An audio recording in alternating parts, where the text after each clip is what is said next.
حضور صلی اللہ علیہ وآلہ وسلم کی عمر مبارک جب 7 برس کی ہوئی تو سرکار صلی اللہ علیہ وآلہ وسلم کی آنکھیں مبارک دکھنے لگیں۔ آپ صلی اللہ علیہ وسلم کے دادا حضرت عبد المطلب رضی اللہ تعالیٰ عنہ نے آپ صلی اللہ علیہ وسلم کا بڑا علاج کرایا، مگر سرکار صلی اللہ علیہ وآلہ وسلم کی آنکھیں مبارک ٹھیک نہیں ہوئیں۔ حضرت عبد المطلب نے نبی پاک کے لیے پریشان تھے کہ کسی جاننے والے نے کہا، اے سردار مکہ، پریشان نہ ہوں۔ مکہ شریف کے قریب عکاظہ بازار ہے، اس بازار کے ساتھ ایک طبیب کا گھر ہے، بڑا قابل ہے، وہ دوائی بھی دے گا اور آپ صلی اللہ علیہ وسلم کے پوتے کو دم بھی کرے گا۔ حضرت عبد المطلب رضی اللہ تعالیٰ عنہ بہت خوش ہوئے۔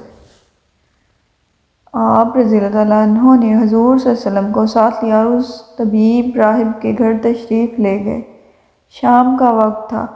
آپ رضی اللہ تعالیٰ عنہ اس کے مکان پر پہنچے، دروازہ بند تھا۔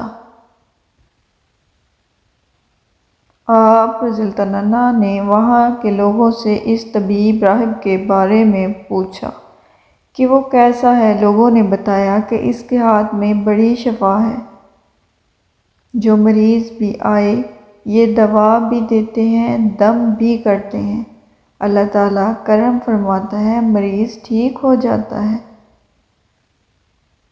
فرمایا، آپ اب کہاں ہیں؟ لوگوں نے کہا، حضور ہے تو گھر، مگر آج دروازہ نہیں کھولے گا۔ فرمایا، کیوں؟ لوگ کہنے لگے، حضور موجی بندہ ہے، دروازہ بند کر کے عبادت کرتا رہتا ہے، کئی دن تک دروازہ نہیں کھولتا۔ فرمایا، کوئی پتہ ہے اب دروازہ کب کھلے گا؟ لوگوں نے کہا، اب تو مشکل ہے، کیونکہ اس نے آج ہی دروازہ کھولا تھا، اب کیا معلوم 1 مہینہ 6 مہینہ دروازہ نہ کھولے۔ حضرت عبد المطلب بہت پریشان ہوئے کہ اب کیا ہوگا، کہ اتنے میں راہب کے گھر زلزلہ آیا۔ زلزلہ اتنا شدید تھا کہ راہب کے گھر کے در و دیوار لرز اٹھے، ایسا لگتا تھا گویا چھت اس راہب پر گر جائے گی۔ راہب نے جلدی سے دروازہ کھولا اور باہر نکل آیا۔ جب وہ باہر آیا تو اس نے حضرت عبد المطلب رضی اللہ تعالیٰ عنہ کو پہچان لیا کہ یہ مکے کے سردار ہیں۔ راہب نے کہا، سرکار کیسے آنا ہوا؟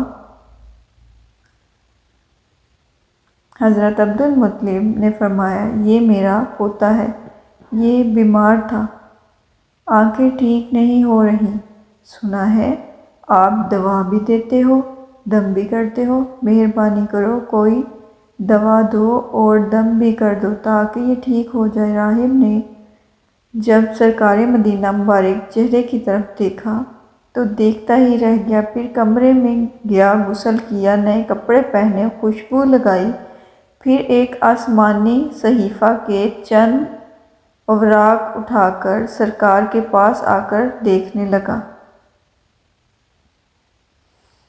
کبھی اپنی کتاب دیکھتا، کبھی آپ صلی اللہ علیہ وسلم کا چہرہ مبارک دیکھتا۔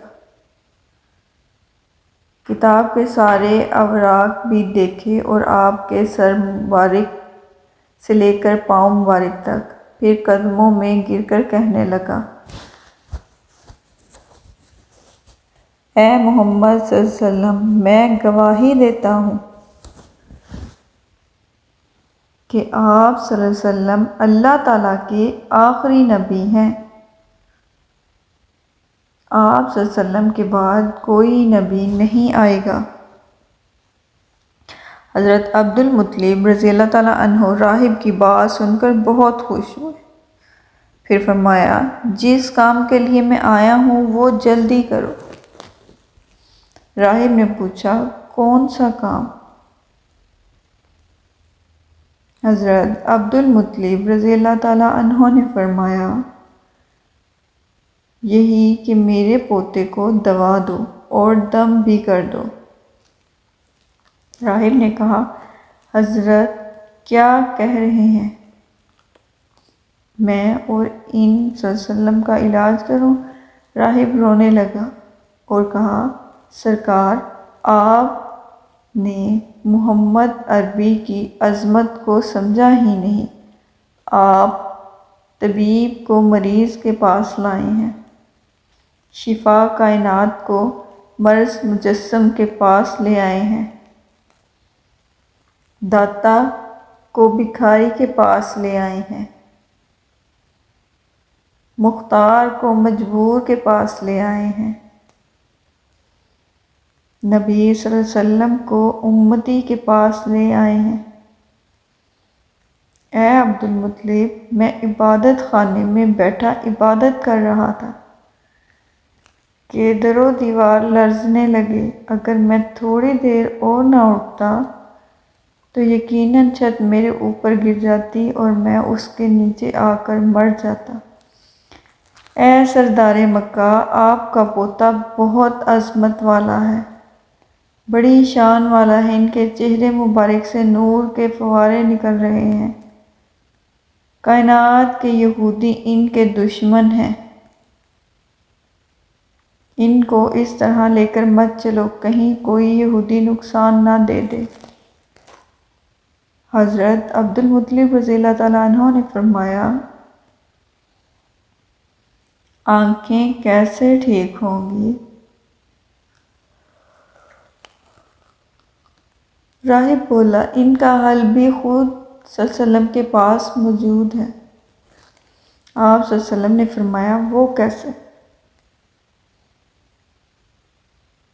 راہب نے کہا، حضور پاک صلی اللہ علیہ وسلم کا لعاب دہن ان کی مبارک آنکھوں پہ لگا دیں۔ حضرت عبد المطلب نے جلدی سے حضور پاک صلی اللہ علیہ وسلم کا لعاب دہن آپ صلی اللہ علیہ وسلم کی آنکھوں مبارک پر لگایا۔ آپ صلی اللہ علیہ وسلم کی آنکھیں مبارک اس طرح ہو گئیں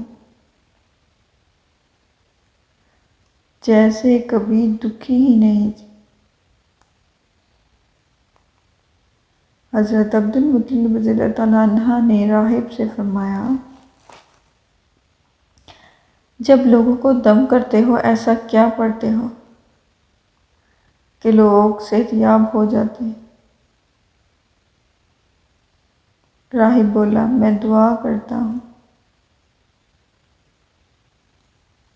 یا اللہ پاک اپنے آخری نبی حضور صلی اللہ علیہ وسلم کے صدقے میں اس مریض کو شفا دے دے، اور اللہ پاک دعا قبول فرما لیتا ہے۔